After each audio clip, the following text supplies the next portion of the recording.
You know, I'd be like, what's it? Tell me to people find you at. What's happening, ladies and gentlemen? Welcome to the next Parlay. This is Parlayin with Halen. Got my special guest with me here today. Got my boy Kadeem in the building. What's happening? What's going on, people? Not a whole lot, man. First quarter of the year out the way, man. How was your Easter? Playing. I didn't do nothing, man. I was at work on my Easter, man. I got some time and a half, so that was what I did. That's what's up, man. You know what? I ain't gonna lie. Walmart don't do time and a half no more. They don't do holiday pay, which is crazy. But Bath and Body Works do. Bro. So I ain't gonna lie, on holidays, I be trying to get it in over there. Man, that sounds like a class action lawsuit. And the crazy shit is, they be looking out though. They, you know what I mean? The people that's like part-time, you know what I mean? They want to work holidays and shit, get the overtime they ask in advance. You know what I mean? Get niggas the option and shit.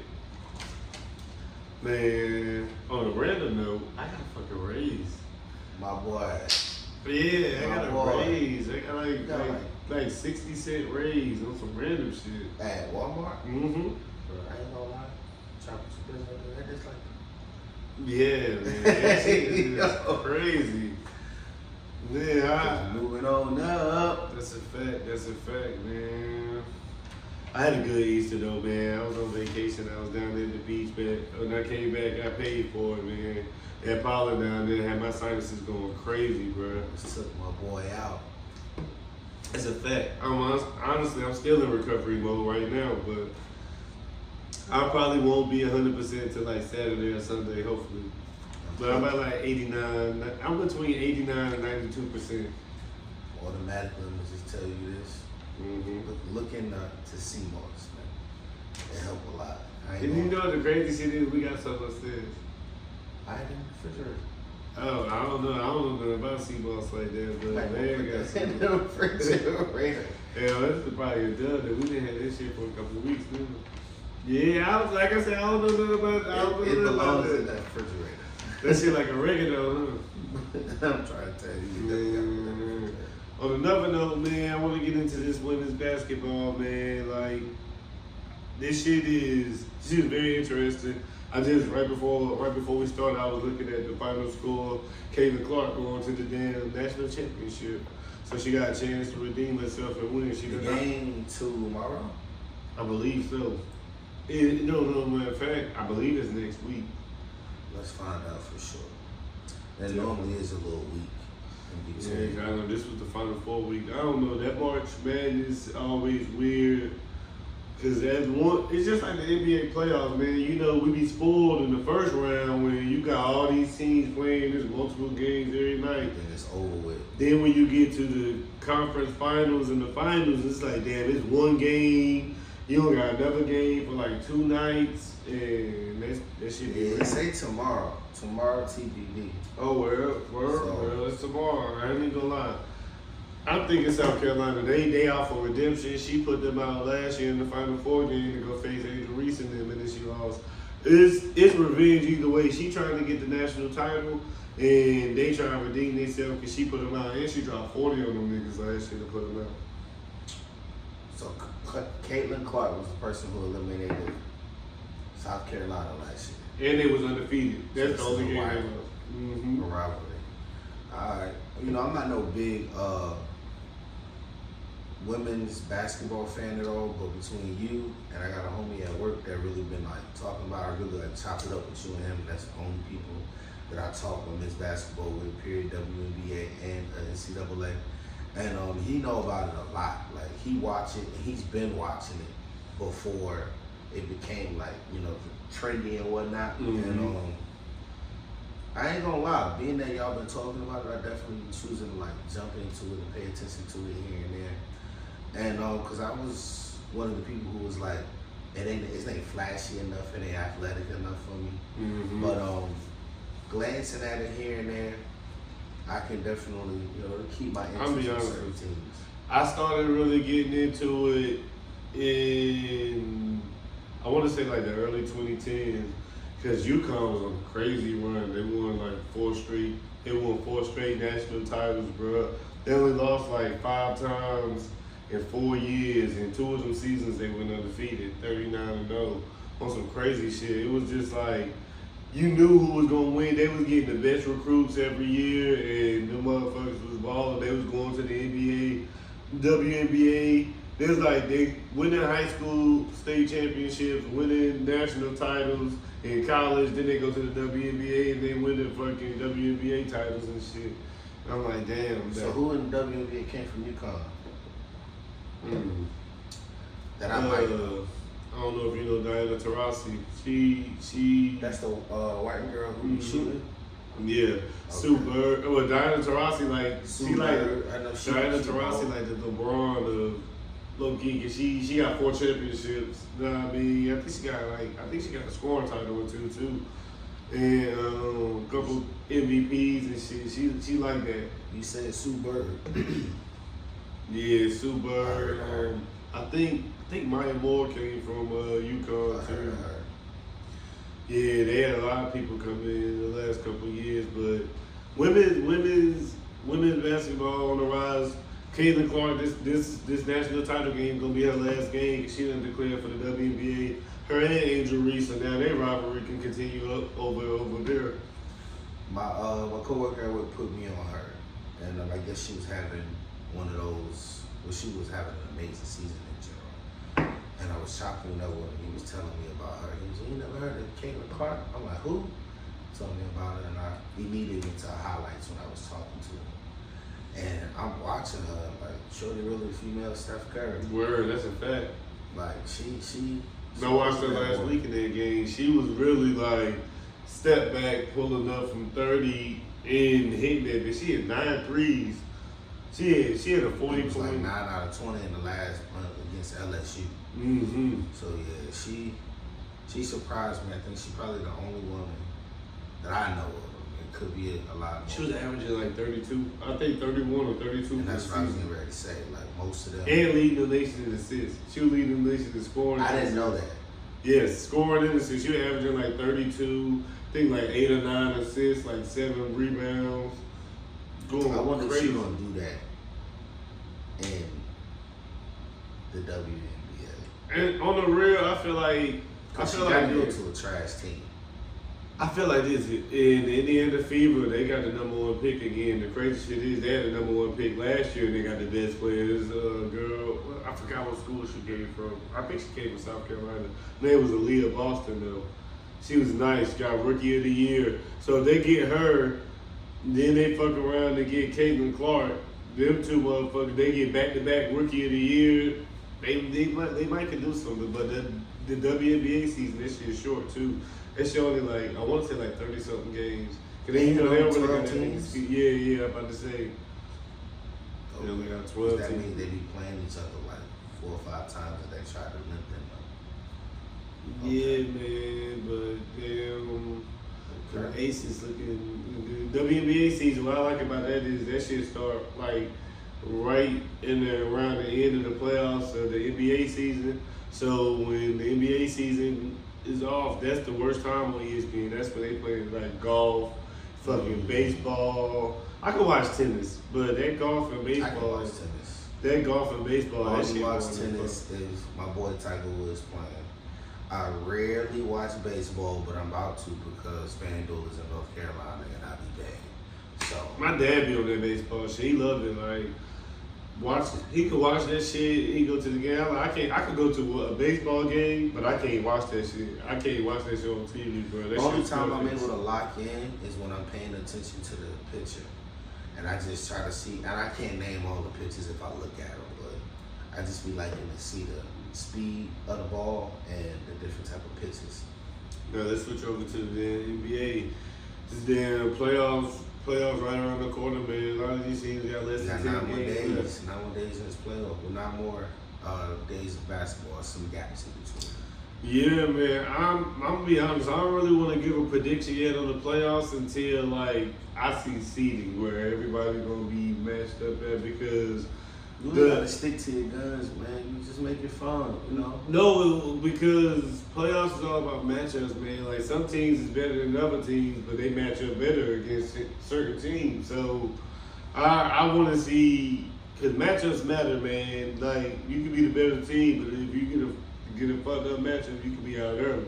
We seen what happened with Milwaukee, even though Giannis got hurt. But do you trust the Bucks? Are they for real?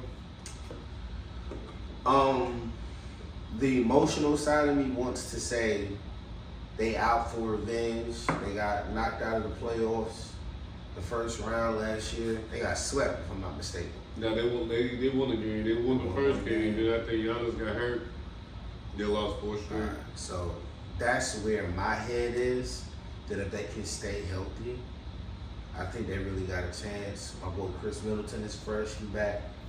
They're playing good as a league too these last few games. Yeah, he definitely seemed like They've been out though, and they've been losing when they've been out. But it really, their success in the playoff, I feel like is all gonna be predicated off of who they choose to run the offense through. I believe that they need to adjust according to the team they play. How you feel about Doc as the head coach over there? Do you feel like it was a bad idea to replace Adrian Griffin? I like Doc. In general, I mean, I got mixed reviews on Doc. I'm not one of the people who feel like he ain't got the capability to do so. But my boy Doc, I think he definitely runs a tight ship. He old school when it comes to the coaching, and I think he a good fit. He's respected, and I think that he has the understanding. He had all-star point guards under his belt and all-star power forwards under his belt. And if I'm not mistaken, he linked up with Al Horford still, correct? So he played with, Al Horford played for him before. Mm-hmm. Yeah. So, Really. you know, your vet played with you before, so they kind of anchored in. I think they might have a chance. I'm gonna say this. Doc Rivers, man, like I said, I got my reserves about him. One, he a Boston nigga, so he already got a slide against him. Just off GP with me because fuck that nigga. But also, man, I just found out a random stat, man. Doc Rivers has coached more Hall of Fame players than any other head coach in NBA history. Quoting Gil, Yeah. yeah, he has. He also got the most 3-1 losses in NBA history too. So if I didn't watch the Gil Arena show, I wouldn't know that either. And when Gil get to kicking his shit, it's like He got vendetta against Doc. He definitely did. yeah. So just like Oh, and for you do good got a reason. point. You know, you had the most talent, and you only got one chip under your belt. So I mean, you look at the players he done coached, it's like, damn. definitely has some good teams. So James Harden, I don't know Embiid, if it's Big him. Three, Chris Paul, Blake Griffin. Man, I think he coached T-Mac in the early days in Orlando, I want to say. you know you the almanac when it comes to that. You know. I want to say he coached T-Mac in the early days in the 2000s. Because Doc got Coach of the Year one of them years, bro, in the 2000s. He had a crazy-ass lineup. And they won, I want to say they went like 500 or won a little bit above 500, but that roster was fucking horrible. But yeah, I think they got a chance. I want them to make it a little bit further. I want my boy Dame to get a ring. That's what I want. You know, because he a loyal dude. He was loyal to Portland, and I think it's about time for my boy to chip up with him. I don't want that. I don't fuck with Giannis. I'm already mad he got a damn championship. He don't need another one. Fuck that nigga. Did you see Gilbert Arenas' take when he said Jokic was the worst MVP of the last 40 years? No. I was like, damn, that shit was wild. That's a wild ass How thing. can he say that? Because What was his stance? Because you watched it, I ain't see it. Because he said that out of all the MVPs in the last 40 years, it was like when Joker won back-to-back MVPs, he never got a 50-win season when he won MVP. I think he said he was like 6th in the West one year, and then like he was always like a middle of the pack nigga getting it. He ain't had 50 wins last season. Mm-hmm. He was number He one. won he won MVP last season. Gotcha. Embiid was. And then it was like they gave him the MVP for almost averaging a triple double when Russ actually averaged a triple double that same season, and you know they shitted on him. But his team went further in the playoffs, so. And He Jokic. He went to more. Okay, And Jokic was the main reason they made it to the playoffs. I mean, to the championship. So, don't get me wrong, Westbrook my guy. But when you look at what's the reasoning behind it, like, if Westbrook was going to average that triple double and make him go to the finals, then get that. But this is the roster that Doc Rivers won 41 games with.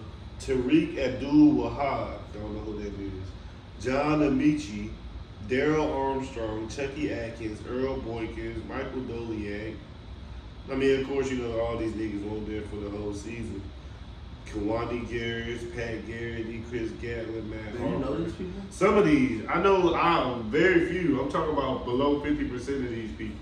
But I'm just saying, like, who is these niggas? Ron Mercer, Bo Outlaw, Anthony Parker, Derek Strong, Ben I don't know. Wallace, The Bobby only Williams, person I know is Monty Williams, Ben Wallace, Ben Wallace, Anthony Parker, I know, Ron Mercer, Corey McGetty, Matt Harper, Getty, Pat Earl Garrity, Wilkins, Earl I know him. Wilkins, Chucky Atkins. I mean, he used to play for the Lakers. No, and that's I know 4 people. Daryl Armstrong, I don't Fayetteville State University. That's fucking crazy. I don't know him.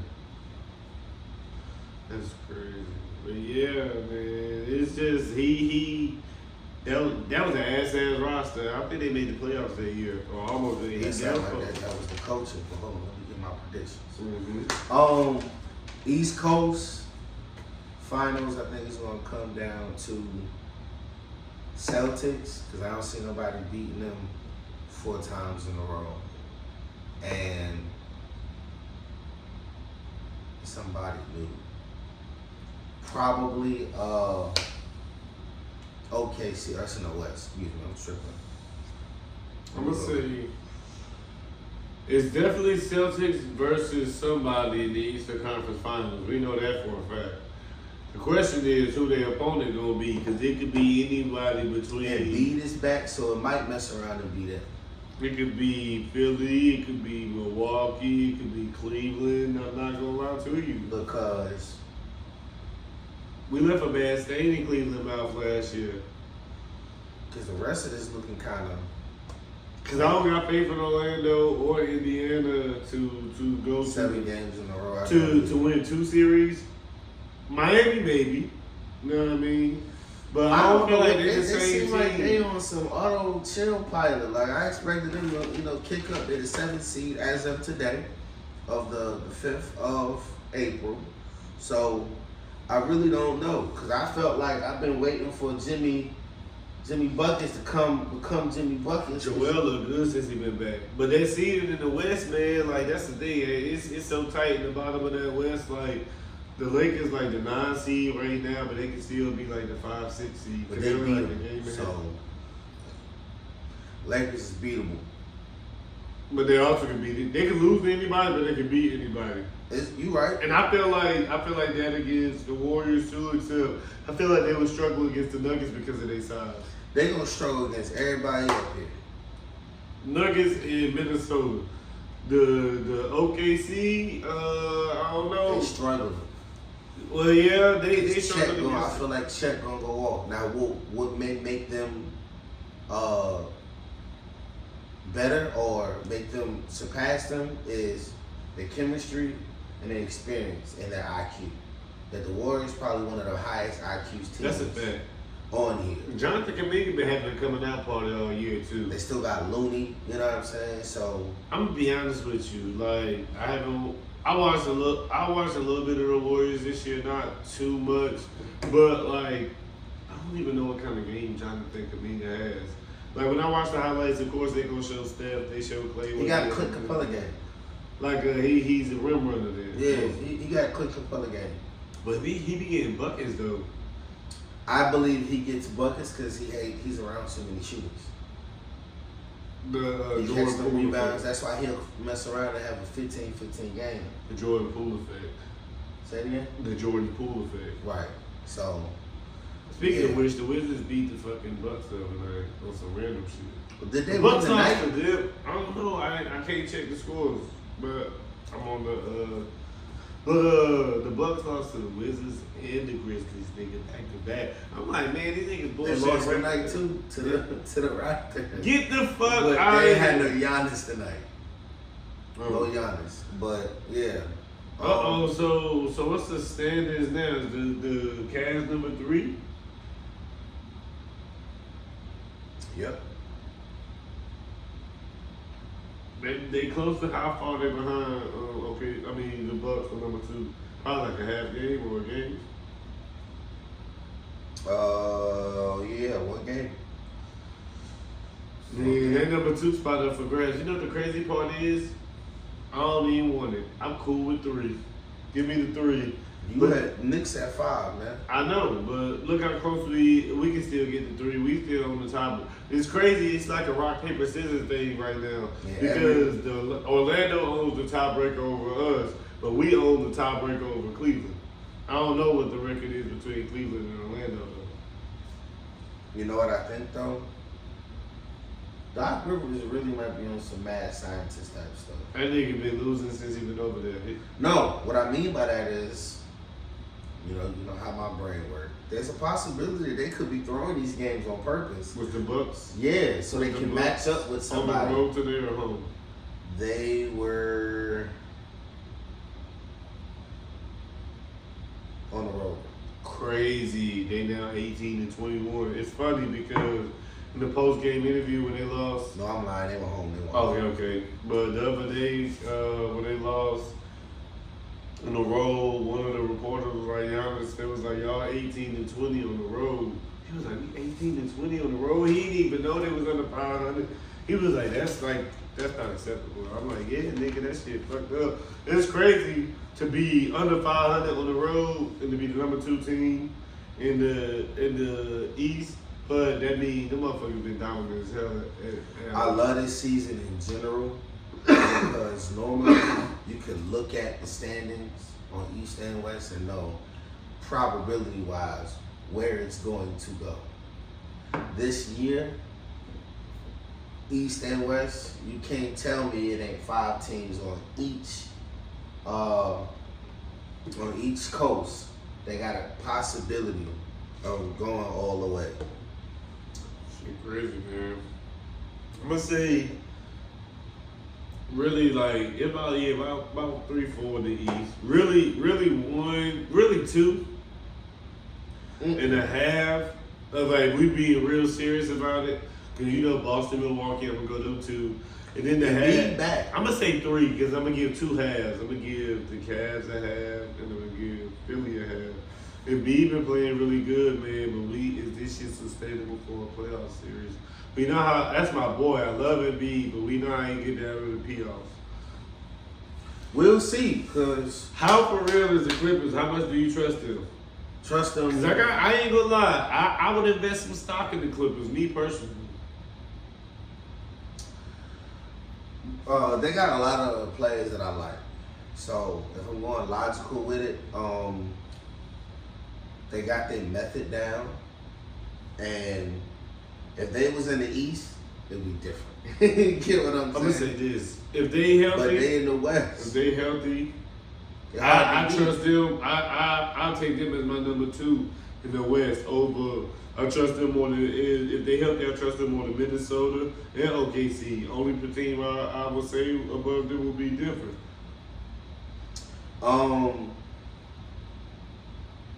Because who was the trade that they made? It was Harden that they traded for. Ever since, and this is his first year there, ever since he came, you can see there was like an uptick. They figured it out kind of fast. Mm-hmm. And they was already in the middle of a losing streak. Yeah. The first couple games he lost, but then after that they got right. The niggas been one of the top teams in the West ever since. They've been on a little losing streak as of late, though. I ain't gonna lie, like not losing streak necessarily, but they've been up and down. They just won one, so now their streak is at one. So I'm pretty sure they just came off of. But let's be real, bro. Who wants to have Westbrook coming off the bench? That's scary. It's scary. You got Westbrook, Bones, Halen, both coming off the bench, and both, if I'm not mistaken, well, I know Westbrook was. Bones Hollins was a starter, was it not? If I'm not mistaken, where he came from? I believe he was a 6-man still. He was there. I forgot. I don't know. He was in Denver, I believe, first. And he was a starter. No, he was coming off the bench. Where? He was coming off the bench. But I think that's what might fuck Denver up. That you ain't got what's the shooter guy that went to the Pacers? The shooter guy, Buddy Hill. No. Nah. What's this guy's name? Trying to think shooter on the Pacers because I'm thinking. You know, so I know they got KCP over there, but Michael Porter Jr., Gordon. What was it? Will Barton or some Gary Harris. I can tell you right now.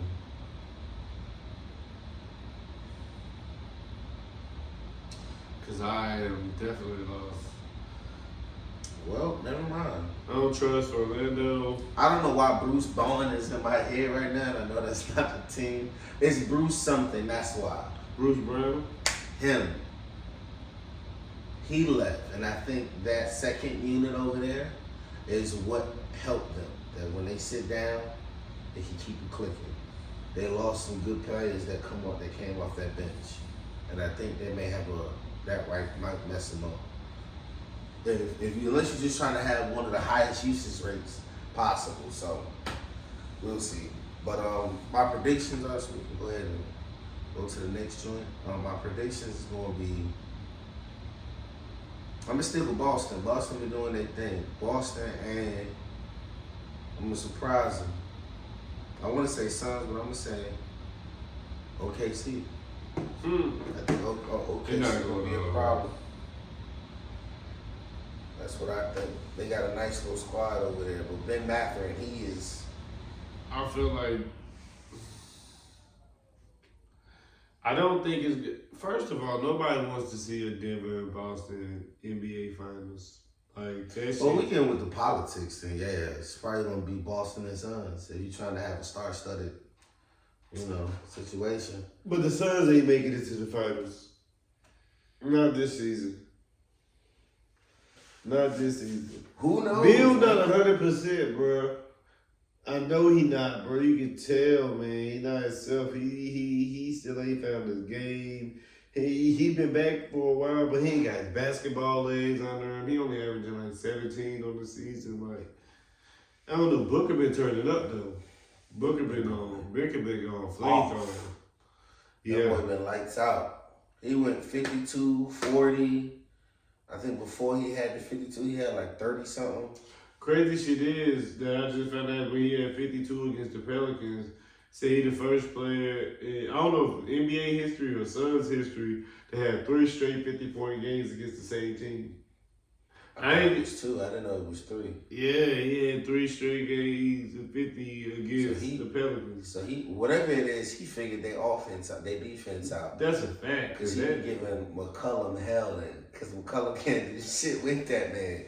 Yeah, hell no, man. Whoever he go see before he touched the court in New Orleans, boy, keep it up. Keep it up. I'm gonna go ahead and tell you now, man. I'm gonna go ahead and tell you now when playoffs start, it's over for you in 2K, nigga. Because when the playoffs start, they bring in all the injury niggas come back. It's a field day. Let me just tell you this though. When it comes No, actually I'm lying. They don't do that. After the playoffs end, they bring everybody back. No, I think they be bringing, when the playoffs starts, if the team don't make it, they put them on there. But everybody that you play with back besides the Knicks, you don't really play with the Knicks. No, I do, but I don't. But yeah, they would have I got some tricks in my sleeve, bro. So. But Embiid is back, yeah. Towns ain't back. He ain't gonna be back. ain't gonna be back to the second round of the playoffs. Phoenix is on. That's if he come back, because that'll be a fast recovery for him. I know, but that's what this tear or something. Yeah, but that's what they projected. They shooting that boy up with everything. Dude. They shooting him up with everything. How you feel about a grown man letting his mom shave his private parts? Out of pocket, out of line. That shit, man, like ain't out of pocket, ain't no excuse for your mom to be seeing your stuff as a grown ass man. Unless I ain't gonna say no excuse. Like you medically, nigga paraplegic, you need accommodations, something like that. Even I get you trying to rationalize it in your head, bro, but if you're paraplegic, that's one thing you ain't gotta worry about. Mm-hmm. Like, who cares what's the point of you shaving your nuts if you're paraplegic? You right. What's the point? You right. But my question is, how did that come about? He just walked in there like, hey, Ma, I need you to help me with something. What you need, baby? I can't reach this spot up under my balls. Obviously, it wasn't their first time, because, like I said, when I was looking at the documentary and shit, and the dude just walked in and it's a documentary? Yeah, well, it's like a docu-series. How old was he? I don't know. They didn't disclose his age at the time, but I know he was a full-grown adult. At least 20s or 30s, you know what I mean? And that shit just bizarre. Like, I ain't even gonna lie to you. Like, I remember being in high school, having to go get physicals to go try out for the basketball team. And I would ask my mom, hey, Mom, can you leave the room? Hey, the motherfucking doctor talking about pull your pants down, cough, bend over, squat. Know what I mean? I'm like, this shit. I'm like, nah, Mom, you can't be out here with my nuts out. I had enough this motherfucking doctor here. I don't even want them here. Ask me if I'm sexually active and shit. I ain't had that in a minute. I probably gonna get a goddamn physical. But I ain't had a physical in a minute. I'm gonna get one soon though. Alright, I need to schedule that now that you bring it up. But how did you it's something out of pocket, out of line for either one of them to be okay with it. When I mean it's completely out of pocket, completely out of pocket. And the other context to the story that you was telling me was they had somebody walk in on them. Mm-hmm. And he didn't seem bothered by it. No, he was. Okay. That's why I said he was like, that shit was weird to him, so he dipped. But he was like, they was on some casual shit, like, oh, hey, how you doing? Like, they won't even, phased by him walking in on them. Right. And that's why they was like, they asked him if he was all right, and he was like, nah. And then he was like, you know what, this shit kind of weird for me, so I'm gonna just dip. I would have felt like, you know what I'm saying, somebody in pro, and, I jumped, I'm gonna see y'all later. I'd have been traumatized. I ain't gonna lie, I walk in on my homie getting this nut shaved. I don't care how long we've been friends. I'm never coming back to your house. And I might not talk to your ass again. Bro, I'm not gonna be in a position where, or you gonna get these jokes. Where I'm not gonna be in a position where, my homies can come home and just see my dick out. Like, what the fuck? Like, this shit just... This shit wild. It's fuck, but you know, white people do things differently, you know what I mean? Did you ever get a chance to check out that Quiet on the Set? Nah, I didn't. So, I'm gonna fill you in a little bit. The shit was... It was interesting. I ain't gonna sit here and hold you. But I wanted them to go a little bit deeper, but I can't really force people to pry, especially about traumatic experiences and shit. But I wanted to see some of the heavy hitters really speak on what went down, like Nick Cannon, Kenan Thompson, Kel, you know what I mean? A lot of them ain't gonna speak, man. And I don't even want to downplay the people that was involved or anything, but it was a lot of the B-roll motherfuckers you probably were like, oh, I remember you from all that, but I never knew your name. Gotcha. Yeah. I want to know if the big girl, Is that all that? Lloyd Beth Denberg. The fact that you just white girl fact. She was on the Steve Harvey show too. You talking about? She was. Lloyd Beth Denberg. What was her name? She was in Good Burger show. I can't remember it right now. But you know, they played so many different roles. But man, one of the things that came out. Are you familiar with the show Drake and Josh? I remember that. So the dude Drake, the skinny one, he basically came out and was like saying one of the dudes that was a producer on one of the shows, where he was like a showrunner or whatever. No, acting coach or some shit like that. It was his proper title. He said the dude sexually assaulted him. Nah, I mean, made him give him head, had them forced himself on him. He was like 15 years old. He was like, the nigga apologized and everything and said it won't happen again, but then it happened multiple times and type shit. So now that it's coming out, you watch the show. What's happened to the people who get accused of this? Well, the crazy part is, bro, the people that was getting accused of the shit barely did any time. Like, one dude got 16 months, another dude got like less than a year with like probation type shit. Like, sex offenders, like one dude sent like nudes. Are they at least registered as sex offenders? I hope so. I mean, I can't say they is, I can't say they ain't. But one of the dudes sent like nude pictures to a 9-year-old girl type shit. Yeah, emails at that. And I'm just like, man, this shit wild. It was a lot of the shit in Hollywood is coming to the light now. Shit niggas was able to get away with back then ain't really flying now, and they going back to get some of these niggas on this shit. The ones that can't hit anyway. If they gonna crucify R. Kelly, they need to crucify everybody else that was involved. Shit, I feel like that too, because he didn't do that shit by himself. It was a whole organization of people that helped him. It was a whole bunch of enablers. That shit ain't just on him. And then the crazy shit is a lot of them coming out speaking against him, being anonymous and shit. Nah, you was complicit in this shit when this shit was going down. You going down with the Titanic too, motherfucker. Cause this shit, you know, the music, well, the entertainment industry is in general is very dark, and it's seeming like all of those. It's this guy. His name is Smart Guy, the Smart Guy, and he speaks about what goes on behind the curtain of the entertainment industry. He focuses on the music industry in general, but he talks about all of the things that may go on. But you can see that between all of these accusations, and not even accusations, let me rewind that. Between everybody coming out and getting caught, and people having lawsuits and interviews and standing on business about you. These podcasts gonna bury a lot of niggas, whether they know it or not. A lot of these motherfuckers ain't media savvy. They speaking on a lot of shit. The statute of limitations ain't up when they incriminating themselves. A lot of them don't know what to say and what not to say. Especially, I see a lot of this shit, that Chicago drill shit. Them motherfuckers was going on interviews, Vlad TV, Adam 22, No Jumper, all that shit.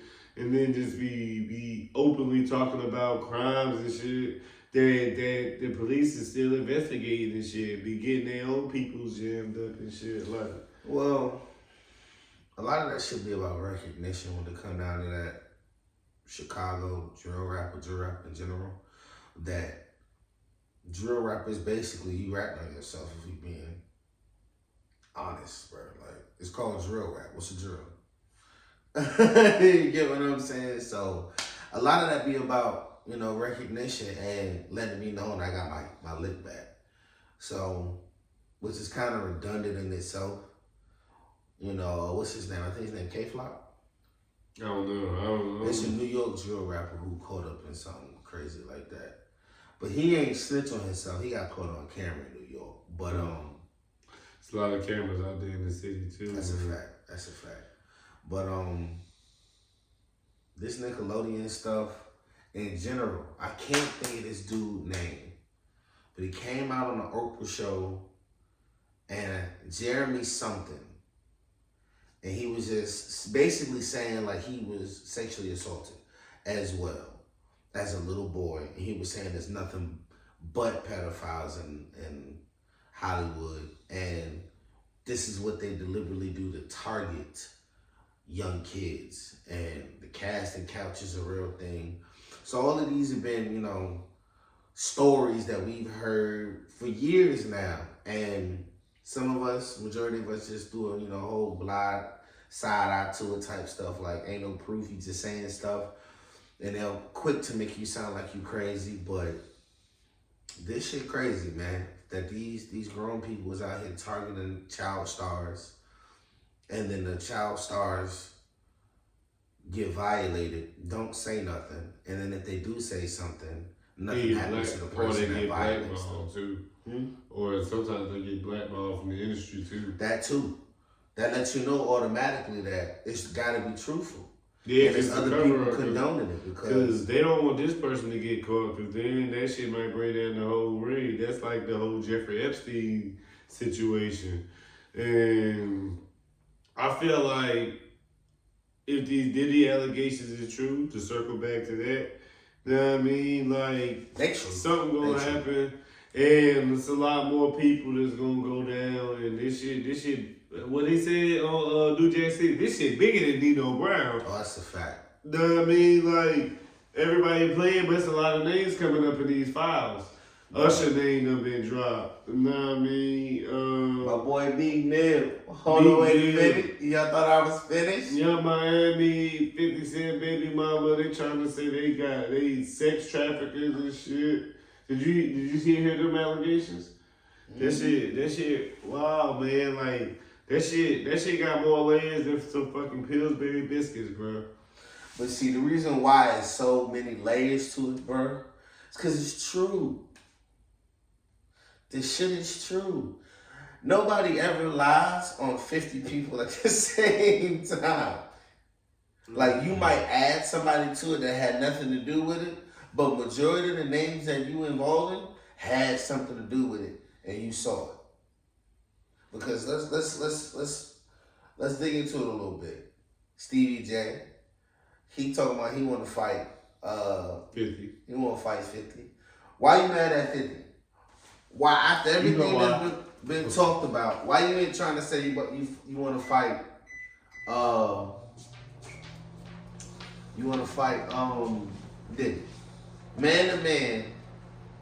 If you try and check something, you like, bro, this nigga Diddy did this. But Diddy hit fans though. Him and Diddy was. But cool. think about it, if I violate, if you hear out in the world that I violated a woman or anybody, multiple people, and somebody else we know says something about me that might be true, that's looking more truthful than lies, and you like, that nigga like, I want to fight, you gonna want to fight him? Yeah. Or you gonna come to me and be like, hey bro, like, I heard this, that, and the third, please tell me it ain't true.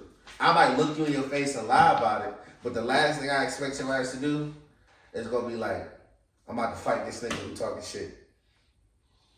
So that whole, like, we just talked about the people who what if it could be something like, that shit not true, this nigga out here gaslighting this shit, and you want to put hands on him because he making the situation worse, because he got a following, and whether this shit true or not, a lot of motherfuckers are gonna believe that nigga anyway. He didn't say, 50 didn't say anything. 50 wasn't the person that outed him. 50 making fun of the situation. Exactly. That I might say is quite fucking funny. Well, but why can't I be like, nigga laughing at me and shit? Fuck you laughing at, nigga. I beat your ass. That's all that is. That's all. Out of all the rap niggas, there's a few that you don't say that to, and guess who won them? 50. Hey man, Stevie J, man, he ride with Puff. Stevie J, you really want to fuck with 50? Stevie J? He was like, hey man, he said he been in the game for a minute. Cut it the fuck out, man. Cut it the fuck out. Hey, Faith Evans, get your man. They get a divorce, or they get your man for 50 put hands on him. So that shit wild, because when he cool with Big, Yeah, but you know, I feel like that's, you know, it's 20-year gap, 30-year gap. You get a pass. It's been mad long. Get what I'm saying? I can agree with that. Now, if it was 2-3 years, I mean, like, dang, y'all niggas probably been feeling each other the whole time. 30 years later, I feel like there's a chance that y'all didn't see each other at first, and then later on, y'all grew into something. Could be that. Well, it could be, maybe they was feeling each other the whole time. Possibly, but 30 years, could you imagine? Yeah. Feeling somebody for 30 years and not saying nothing? Yep. You can vividly imagine you just admiring somebody for 30 years. Bro, you ain't ever had, like, a crush that was like, you always wanted ever since. You ain't think, maybe back when you was younger. They've been around each other, bro. Okay. If I'm not mistaken, allegedly they was best friends. They can be best friends, but I'm saying, like, sometimes that make it even worse sometimes. Sometimes you don't want to say what you want to because you don't want to ruin a friendship. That can change the whole dynamic of everything. What up? What's going on? It did change the dynamic of the fucking friendship. Let me ask you this. Have you ever slept with a woman and then didn't change how y'all acted afterwards? Yes. Yeah, that's normally what happened after. I've only had one woman that I've actually had sex with, and like we just like it didn't change anything. But that was only because that was like my homegirl. Who goes into a relationship or having sex with anybody and thinking things gonna stay the fucking same? It can, but I ain't saying it can't. But it's a very you go in chance, hoping that it stays the same between you. You hope it do, but you know it ain't. You know it ain't. I'm hearing this and I want her to be all over me if she not already over me. And if she all over me now, I want her to be even The crazy shit is how, like, I tell this to women all the time. I be like, yo, when you first start talking to a woman, when you trying to link with them, they try everything in the world not to link with you. And then it's like, after y'all had sex the first time and you put it down, now all of a sudden they schedule's wide the fuck open and they can see you every day of the week now. Hey, bro. Their game is already embedded in their DNA. We gotta be taught that shit. So, it is what it is when it comes to that. But faith and... All women don't have game. There's very few women that have game. No, I don't mean in the sense of getting us. I mean the game of making us wait. The game of making us chase. That's what I mean. That's what it's all about, honestly. That's what I mean. I don't mean they got game in the sense of picking us up because they fold like laundry. Because if women had to get niggas, like women ain't get no fucking pickup lines. They be like, all right, nigga, I look good. You wanna fuck with me? Come hit me up. I'll say this. There's a select percentage of women who have the ability to get in a nigga drawers. And they do it in a very funny way. And when they do it, we're way more oblivious to it. I want to say something that's interesting. We oblivious to it. Next thing you know, we be thinking that it just organically happened whole time. Baby girl playing this. So they be playing chess while we playing basketball. Trying to score or on the bench and not realize we in this game. And she don't even care. We just gotta play it subtle. And next thing you know, we laid up. And I don't know how we got here. But I'm not trying to fuck it up. So man, women are so I don't even know how to put it in words because it's like they get to be the gazelle and we're the lion. We're on the shades trying to. That's biology. That's a fact. That's Darwinism at its finest. So, because I would love to know if I didn't have society teaching me to chase women, would I automatically approach them? I feel like this. Have you ever seen the episode of Family Guy when Stewie told Brian that him and Peter wasn't really cool that, I mean, he was like, and honestly, they only cool because Peter just used him as the butt of all his jokes. So Stewie put them in a simulation where none of them niggas knew each other, nobody knew each other's name or nothing like that, and like to see who would gravitate towards each other, and Brian and Peter just they naturally became friends again, and Stewie was like, well. Damn, he was like, y'all was just destined to be friends because y'all just naturally attract. Yeah. No, I didn't see that episode. But I feel like that too. I feel like everybody is in everybody's life for a reason. Like work wise, relationship wise, friendship wise, everything. Like for instance, when I went off to basic training, I ain't know nobody. Maybe I probably knew like 3 or 4 people there, but I had just met them maybe a month or 2 before I left, so I didn't really know none of them people like that. But I feel like no matter where you at in the world, the people that's around you that you choose to surround yourself with, it's for a reason, bro. Bro, I don't believe in coincidences, and he need to cut that. Bro. But I don't believe in coincidences. There's a reason why you and I met each other and locked in where we locked in. There's a reason why I don't work at Walmart no more. There's a reason why I work where I work now. You get what I'm saying? So I don't believe in coincidences. There's a bigger picture than somebody or energy that is pulling strings and making sure that eventually we get like where we need to be. I feel like if God did like a fucking, he just took the world, shook that shit like dice and rolled that shit. You know what I mean? If he put our past in a way that where they would intertwine, no matter what path we took, we would have crossed paths. That's how I feel. I feel like everybody's in your life for a reason, like because you go to school, say you got a classroom of 25 people. You might only really be cool with like 3 or 4 people out of that classroom. But I mean, you could put them same 3 or 4 people in that same class with you with like 500 people. And them same 3 or 4 people, I feel like you gonna be cool with. They'll interact in some way, somehow, and still have the same interaction. I agree. What's meant to be is what's meant to be. So the way it played out, it probably would play out another way. There's a million possibilities it could play out, but it'll end up still happening the same way. Or in similar ways, not the same way. So I'm gonna be honest with you. Like me, I'm just a natural conversationalist. I'm one of those people, bro. Like I don't feel like I treat people good. I just feel like I treat people the way that I would want to be treated. And like I'm a people person. I don't really try to go out my way to be nice to people, but I'm just naturally nice to people, and I just feel like I get along with a lot of people. I mean, of course, you're not gonna get along with everybody, but I feel like, man, if a motherfucker don't like me, it's probably because of some shit they did. no, well, there's a certain case. There's certain cases that could be the case, but it could be genuine. I know that I don't get along with everybody.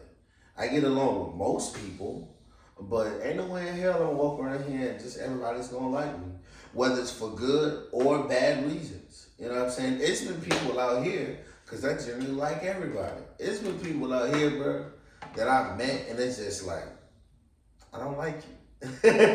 He did nothing to me. I just hear the way he talk, and I'm like, I don't want to engage in conversation with you. You know what I'm saying? So the outlook on certain things is just be like, we not rocking. I'm gonna say I reached that really more in my 20s, but I'm definitely at a different maturity level now than I was. I mean, I ain't gonna lie. In my teenage years, I was like homophobic in my early teenage years. Like, I was on some, I mean, you know how we come up. You a 90s kid. It's just like, niggas was gay, that shit was like, we put the crucifix up. Know what I mean? Like, it wasn't like I hated you. Just an associate. Yeah, it wasn't that I hated you or had no issue with you. Just that, like you said, I ain't want no association with you type shit. But what really broke me out of that was when I was in high school. The first girlfriend I ever had, this girl named Shantae. Her brother was gay. and he worked with me at Burger King, nigga named Otis and shit. And I was just like, damn, this nigga was cool as fuck. I actually got to know him through work, and I was like, damn, I ain't know gay niggas can be cool. You know what I mean? As a teen, I was like, damn. And then I fucked with him because he talked shit. I talked shit back to him. He was big as hell. He was like 6'3", heavy set nigga, but he wasn't like an intimidating ass nigga. He was more like a big ass teddy bear ass nigga. But the nigga ain't played by his sisters though, and I respected that though. You ain't supposed to. No, that's a fact. He was the oldest. He had 2 younger sisters. And a lot of niggas wanted to fuck his sister, so of course that nigga was on go. I'll say this, right? It's 2 separate situations in my life where I've been around some gay people. One person I didn't even know was gay. One dude I went to school with in Jersey, I think his name is, I feel like it is Damon. I think it is Damon. That's what we probably at the name. You know what I'm saying? Like, it's be a lot of niggas that be gay named Damon. But anywho, I didn't know that he was known for fighting. Flamboyant as ever. He ain't wear a lot of like women's clothes or nothing like that, but he was flamboyant. Known for knocking niggas head off. Like, well, all of that loud talk, all that neck rolling, he's still sticking on you. It was another dude, his name was Nick. I used to live across the street from him. And it was him and this gay girl named Fresh. She was a dyke. Fresh was Fresh, hence how she got the name. And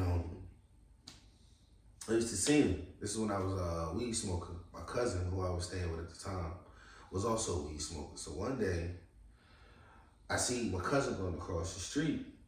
I get invited. I'm like, all right, fuck you, about to go smoke. Go upstairs. His name is Nick. And I go in there and smoke with my cousin Tavia and Nick, and I believe there may have been somebody else there, so it's 4 of us. Mm-hmm. And I didn't know Nick was gay until he said something. Right? Well, he said some gay shit. And the nigga in me, I couldn't help but I'm laughing already. I ain't even had punchline. You know what I'm saying? The nigga me looked at him like, the fuck you saying? Did you just say something about sucking dick? Like, and all I thought about was, I am smoking a blunt after this nigga. But I rationalized it as, I smoke blunts after women all the time. Yeah, I did that shit too. I ain't gonna lie.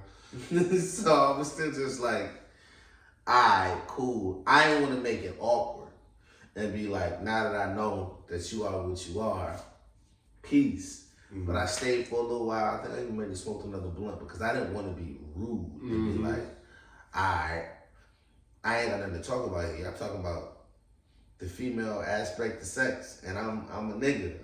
I ain't trying to be that nigga to fuck your whole little party up and put my little male perspective in on it. So crazy part is, bro, I'm at the point now where I won't put my male perspective in it because the crazy shit is, like 21. I'm about to say I wasn't always like that, but nah, it was just like. I ain't even gonna lie, like, gay dudes, I talk to them just like they regular niggas. I be like, damn. Sometimes some of them niggas do be on some shit. I be like, yeah, bro, that ass was fat as hell. But hell yeah, I was looking at this shit too. But when I stayed in the Ville when I was in college, I was working at Rose's. One of my managers at Rose's was a gay dude named Roger. Fresh as hell, bro. Niggas stay fresh, bro. Hot damn. And when I'm about to say, the nigga was fresh as hell. When I went to work, the nigga was cool as shit. And I was just like, damn. That was another nigga, you know what I mean, that I got to working up with. And I was just like, damn, like, it could be some real gay niggas that's cool, but I just was like, my thing is, it's still like also boundaries as a straight man that you definitely got to set. Yeah. Me personally, like, I ain't got no issue with no gay niggas at all, but I'm not chilling with no gay nigga on one-on-one shit. I don't even give a fuck. We not smoking and chilling, none of that shit. I'll tell you this. One thing I learned, I didn't say learned, but Nick, I ended up asking him, like, I forgot how I phrased the question. Because most of them let you know off top. He deliberately made sure that he wasn't flamboyant around straight guys because he knew it made us uncomfortable. Word. I appreciated that. Because I really don't have a problem with gay. It's the extra that bothered me. But you know what the crazy shit is? And the women be peeping that shit too, because the women be like, damn, this nigga ain't even got no pussy, and he acting more like a bitch than me. Like, the women be seeing that shit, because some of them niggas be like way extra as fuck. And they be like, bro, I get it. You ain't even gotta go that far. Know what I mean? It definitely, it's still to a certain extent, it bothers me, but now it's just like, it more so annoys me now than bothers me. It's a different, like beforehand it made me uncomfortable. Now I just be like, bro, I'm tired of seeing this shit. So, but, what's the next topic? Man, the next topic is like, what is one of the problems that you have dealt with in the last few years when it comes to dating?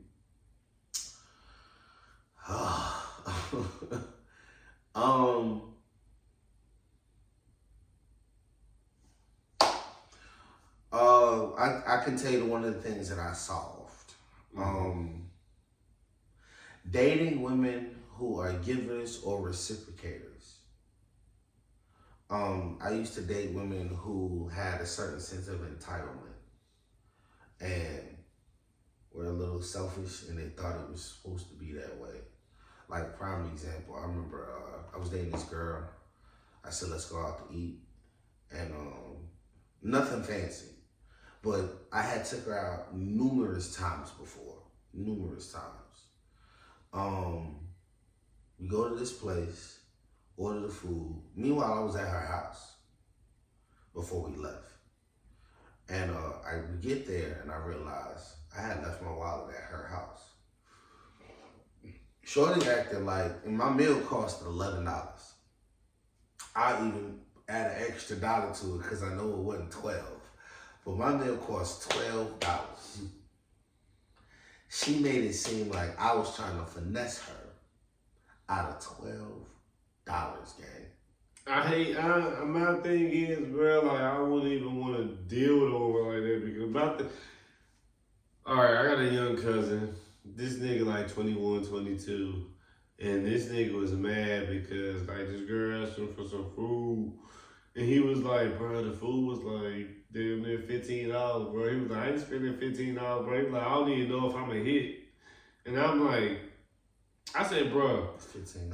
That's what I say. I said, bro, if, you know what I mean? I was like, if $15 gonna determine whether or not you gonna hit or not, that might not be the woman for you in the first place. Oh God, cause my guy. And then I told him, he was like, bro, you spent $15 on the bitch, you don't know if you're gonna find her. I just spent more than that on. I hadn't lost more than $15. Word, you know what I mean? I was just like, it's just a gamble you take, but honestly, it's more like a down payment on the car. That should be like an investment if this shit go good. Because I don't look at it that way. But it could be, though. I mean, I don't look at it that way neither, but I'm just saying it can be like say you spend a decent amount on the first date, but don't nothing happen that night. You know what I mean? She not gonna forget that shit. If she's a quality woman, she gonna remember that next time she might even pay. Or even if you do pay again, oh, guess what? She got some fucking special damn. She got some damn special lingerie or some type of shit on.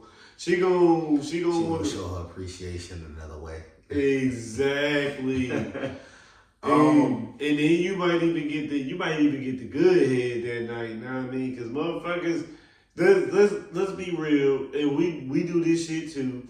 Like we don't give our best performance every time. So how damn.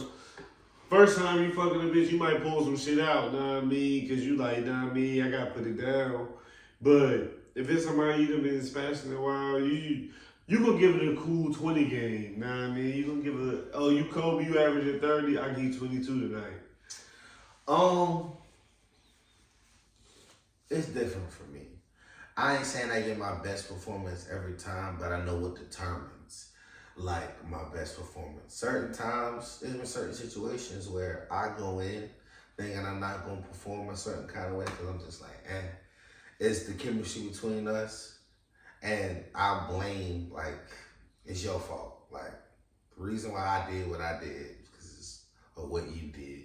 I reacted, and it made it even better. So, it depends on that. You know what I'm saying? That the chemistry between us, because I know if I'm being completely honest, I gotta genuinely like you to give you A1. It is so hard for me that if I'm only physically attracted to you, for me to show out.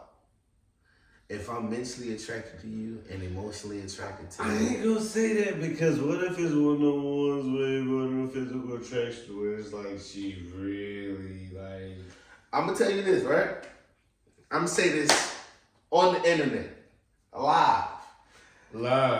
It's been times that I have, and this is me learning myself. I get the bad bitch. She beautiful. Perfect body, perfect face, bro.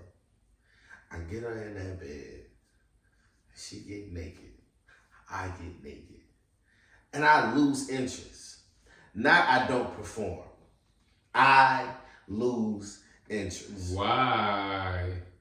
Because I need to be mentally and emotionally attracted to you in some degree. I was just chasing a bad bitch. That's all I was doing. I done had that before. That's all I was doing. And what a lot of niggas fail to realize is they think that trophy girl on your own because she look good. You not gonna be happy. You not gonna be happy. You gonna be miserable. And then all everybody gonna be telling you is to stay with the girl because of how bad she is. Like, bro, I ain't letting that go, bro. If I had that, that's all everybody want to say. I'm not even saying that she didn't have no offer. I'm just saying, for me, I realized that in the back of my mind, I wanted to know if I could get her.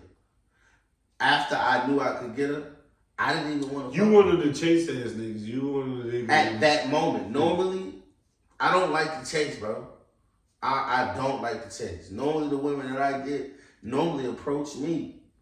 I'm not saying I don't approach women. I'm gonna say this. I'm more of an organic ass nigga. I'm a vegan ass nigga when it comes to these women.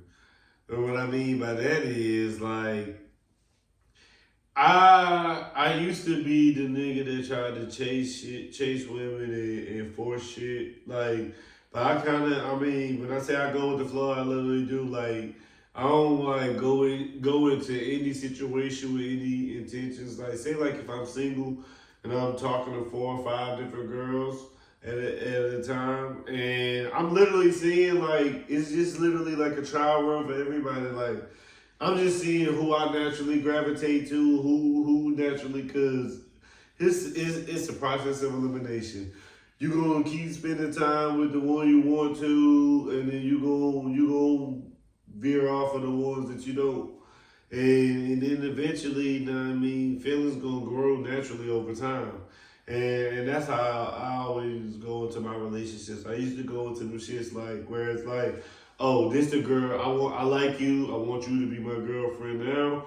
I don't care how much I like you. I'm gonna see how we both, I'm gonna just let the cards fall. Like, it's like spades.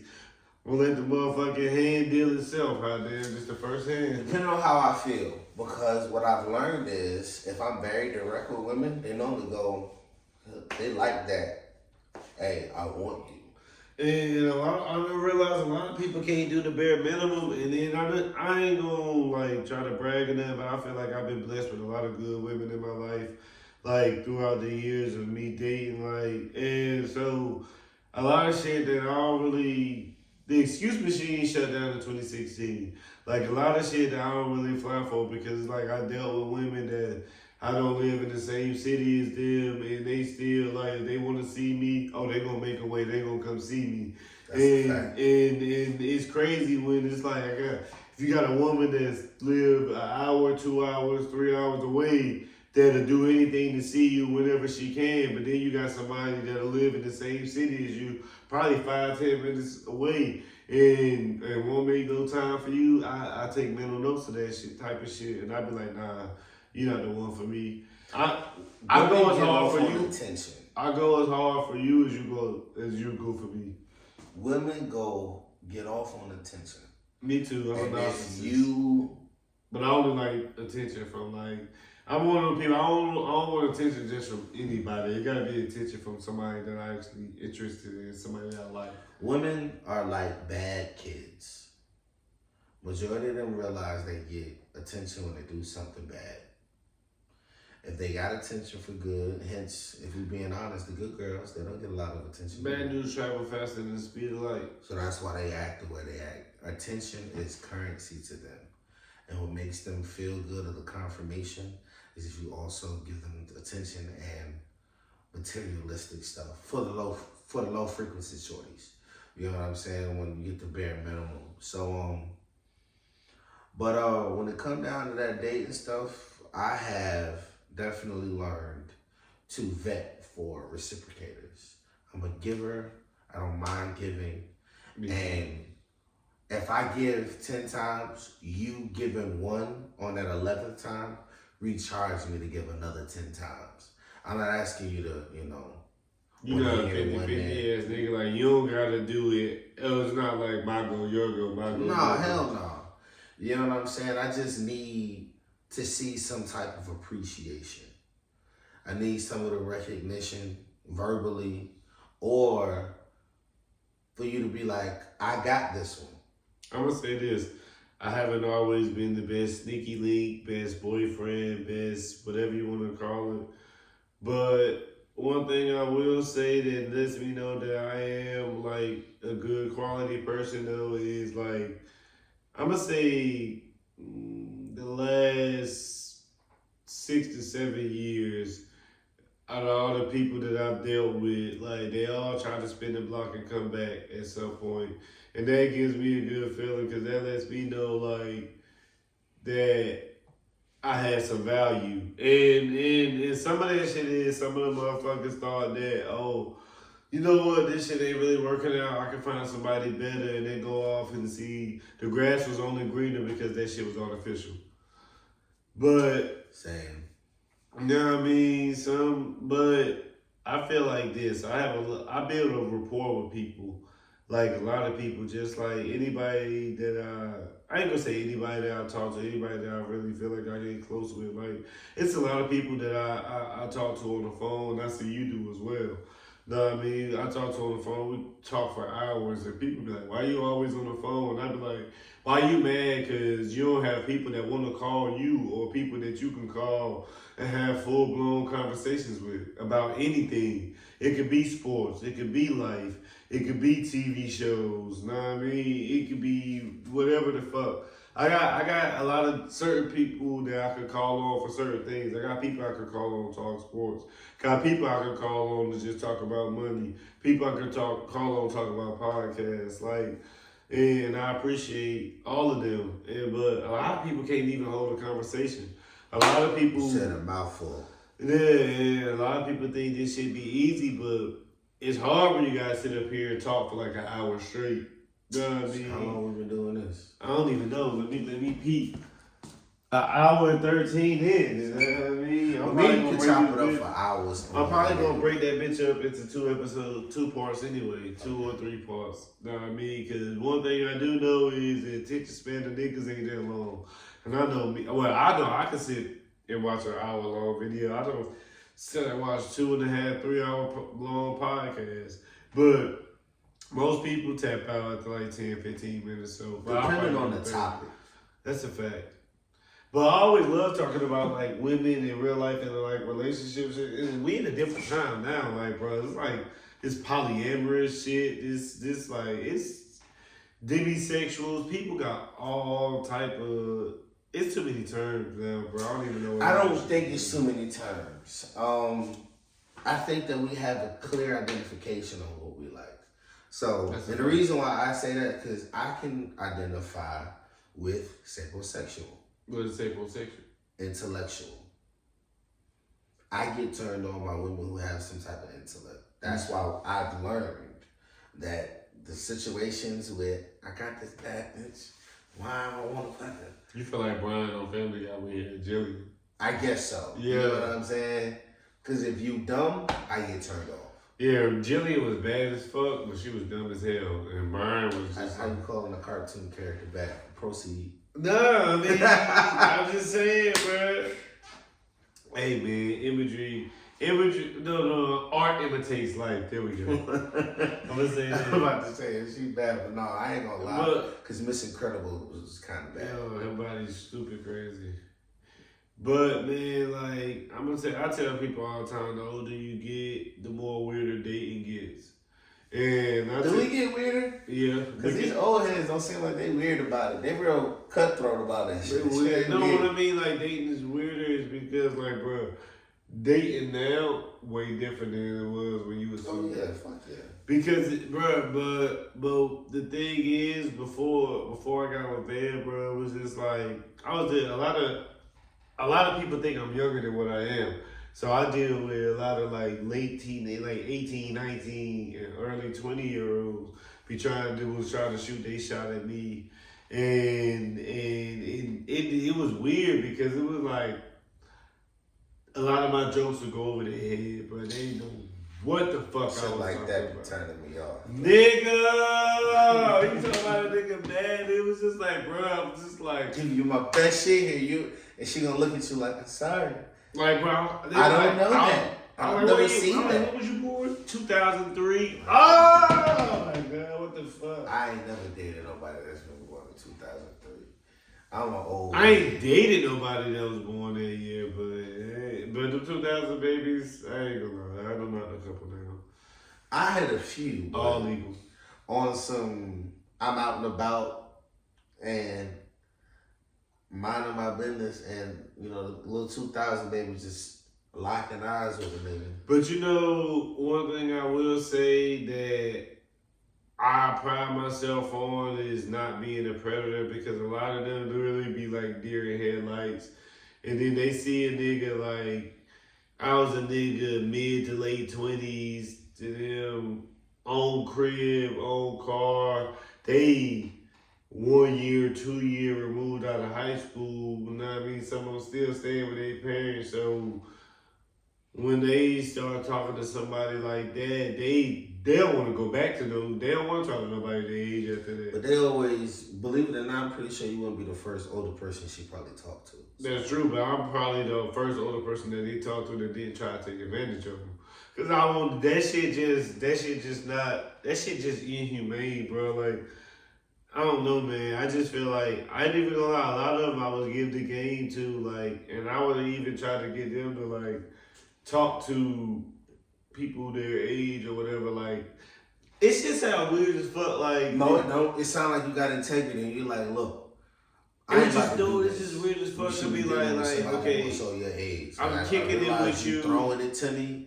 I see you throwing it. And little baby, I'm gonna let you kicking it with you. We smoke. Then we fuck, and then after that, it's like we have a conversation. Like I said, I'm a natural conversationalist. And that's one thing about me. I don't give a fuck how good a motherfucker look. Like, if we can't have a conversation, like if we don't have nothing to talk about at all, like I feel like I'm one of them jack of all trades niggas. I can talk about sports. I can talk about games. I can talk about fucking whatever, you know what I mean? And if we can't find nothing to have a conversation about outside of sex, like, it definitely ain't gonna work. Bro, a lot of them just be waiting for you to say something to have sex with them. They'll come here and sit quietly in your bed. And I tell niggas this all the time. Waiting for the moment. A lot of these women, though, the niggas be thinking like, damn, she bad as hell. Niggas be scared to talk to them. A lot of them be waiting on the nigga to talk to them because nobody don't be talking to them because they be so intimidated. Waiting on it. And then nigga, I be telling niggas, I'm like, you be surprised because don't nobody ever talk to her. You could be a nigga that you think you way out of her league. She way out of your league. And she be like, you know what? But see, women, like I said, this be the crazy part about it. Who lowers their standards more, women or men? I got a double-edged sword on it, but I want to hear your answer first. I'm gonna say women. And the reason I'm gonna say women when it comes to physical. Let me go ahead. compound on it. I say women because their bar is up here, so technically they lower it. Us, on the other hand, our bar isn't up there. We're more realistic, and if she has 7 out of the 10 things that I like, that's a catch. Because we come across a lot of people who got 3 out of 10, 4 out of 10. And it's like, I don't know if I can work with that. But you come across somebody who got 7, 8 out of 10 of the attributes you want in a person, us men go, I'm fucking with that. Women fuck around and go, 7 out of 10, I think I can find 10 out of 10. I'm gonna say this. And you be like, bitch, you're not gonna find 10 out of 10 that often. I hope you do, but if you're being realistic, to find the perfect person that match you, rare. I just feel like, man, like, I feel like there is a perfect person for everybody, but I'm not about to sit around and wait for that shit, me personally, because you don't never know when that shit gonna come. And love is about chance, I feel. A lot of people be scared to take that chance, but you don't know.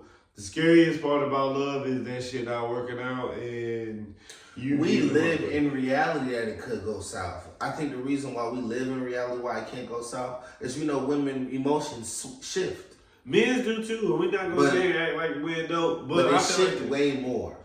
Definitely. That's all I'm saying. We're human. Our emotions change within a relationship. 9 times out of 10, we can do the same things with you over and over again and not get bored of it. Her, on the other hand, she's gonna get bored and subconsciously possibly find entertainment outside. We can get bored too, but it's not subconscious. It's deliberate to find it. Men gonna find entertainment outside of the relationship faster than women in most cases, though. Let's be real. And what I'm gonna say is, one thing I can say: if you feel like you're an outlier, you can't. I ain't speaking on me. Wait, let me finish. All I'm about to say is, which I was going in that direction, just to let you know. But you can't apply your situation to every other nigga. You gotta think, a lot of us is scumbags. And I'm gonna be honest, I feel like this, me personally, this gonna sound like a bare minimum ass nigga, but fuck it, I'm gonna keep it 100. I don't feel like I treat women like good. I just feel like I treat women normal. And I just feel like there's just so many trash ass niggas that don't treat women good. Me treating women normal gets that sound like looked at like, cause I feel like, me personally, I don't be feel like I'll be doing nothing special. But I done been dealt with women be like, oh, I never had a dude take me out to eat and pay for the food before. And I'm like, what? Like, it be simple shit, but it be crazy. And sometimes the bitches be lying. Bitches be lying, because I know a lot of bitches be like, oh, I ain't never been on a date. I be like, bitch, have you been somewhere out to eat with a nigga and he paid for the food? Bitch, it was a date. So, she probably speaking on the fact that she never felt like I like and I want him to go on a date. That type of shit. Like, I went out with a nigga, but it wasn't somebody who I genuinely liked. I didn't feel this way when I went out. That's what women be talking about. That's basically what it is. Women always got, like, extra variables to go with their narratives, bro. They like ESPN, bro. You know how ESPN be like, oh, he the last person this is the last person in the last 25 years to have at least 25 points, 12 rebounds, 3 blocks, 3 steals, playing under 25 minutes a game. But they gotta add all these extra variables to put you in your own category. That's what women be doing. Hey, man, I think that superpower they got called emotions is definitely necessary. I wish they had a little bit more understanding about it and awareness about it, but that's what makes them, and the logical part of a man is what makes us us. So I can say that all I want, but I go logic over emotion every time. That's all. That's the man in you. That's been my philosophy for that. That's the man in you. That's what we're supposed to do. That's why when we deal with women, we get so annoyed because it's like you really choosing your feelings over the logical thing to do. So that come with the opposite sex. Like if I'm reading this book called The Superior Man, and it's basically breaking down in the chapter I'm specifically at now. It's basically breaking down like women normally are speaking from an emotional standpoint 9 times out of 10. Mm-hmm. They're not saying it's not a smart thing or it's not a fun thing to do whatever scenario that you're in. They're really just saying I don't feel like it. If you can figure out what that point is, and I'm not saying that all blanket statement that all women always speak from that, but I'm saying the majority of women speak from that. And it could be changed if you know how to deal with her. So. That's a fact. I feel like it's like I'm gonna say this, man. And before we get to the closing and end it, I feel like, well, one, I mean, I'm not even mad at double standards because, I mean, some of those shits exist for a reason. Exactly. That's how I feel about them. So women, you know what the women made double standards is. They be like, oh, a man can fuck 5 women at one time, he the man. If a woman fuck 5 niggas at once, she a hoe. Yeah, that's just the double standard. That's just how life goes. Just like I accept the double standard of a woman could go on social media, bash men all day, get an audience, get shares, claps, all that. Where the nigga go online, bash women all day. Oh, he gay, he hate women, his mama ain't raised him right. The whole narrative is fucking flipped. All because of gender. That shit just be crazy. Women logic, bruh, don't fucking make sense. But, bruh, the crazy part is, bruh, a lot of women, but not even just women, men too, but I'm gonna use this for the sake of the argument. A lot of women use a cosign as justification as what they're saying is right. A cosign don't make you right. That just means another motherfucker is just as crazy and as stupid as you. Because if you ever watched a zombie apocalypse movie, another zombie never attacked another zombie. Because they don't register that they zombies. All they see is humans. So another crazy person ain't gonna see a crazy person because they gonna see logic in that. So I want you to give shout outs before we end. You got anybody to shout out anything? You know, I ain't big on social media, but I just say shout out to everybody who mess with me, who fuck with the kid. Subscribe to my boy. I don't know if I'll be back. I might be back, but I appreciate my boy for having me on the show. For sure. And much love, man. Much love. And I want to say shout out to the Broke Ass Podcast Network. You know what I mean? Shout out to Grind Music Repeat. The boys doing their thing too, man. Shout out my boy Hood Rock. Shout out to my boy Kadeem for pulling up to the pod because it's been long overdue. Hot damn. It's crazy, bro. We known each other for a little while now, man. Bro, time been zooming past, bro. Cause I'm about to say, what, 3 years? It's going on 3 because I know I moved here in April. Matter of fact, the 22nd, I made 3 years that I've been in this place. I moved here April 22nd, 2021. Yeah, it's been about 3 years. So when did you start at T-Rock? When you was, what month? Do you remember the month? Hell no. It was summertime, wasn't it? I don't even remember. I just know I was in electronics, and then we've been rocking ever since. It was summertime. The only reason why I remember it was summertime is because I did my interview, my training in my car while I was working for AT&T. I do when I knew we was really gonna be tight is when we both said that Chris Paul was our favorite NBA player, and that shit was like. I've never heard nobody other than myself say that. No, I mean, not like in person. Okay. No, I mean that's what I mean though. Like, yeah, like nah, nobody else. I heard, like, I ain't saying I came across it often, but I came across like maybe 4 or 5 people that been like, yo, you my favorite player. I came across a lot of Chris Paul haters, man. My best friend's still a Chris Paul hater. He mad. I'm like, but I be like, bro, you started watching basketball 2009, 2010, so like, yo, yeah, like that shit. You are discredited, sir.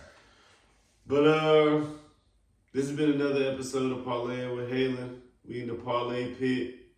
Holla at y'all later.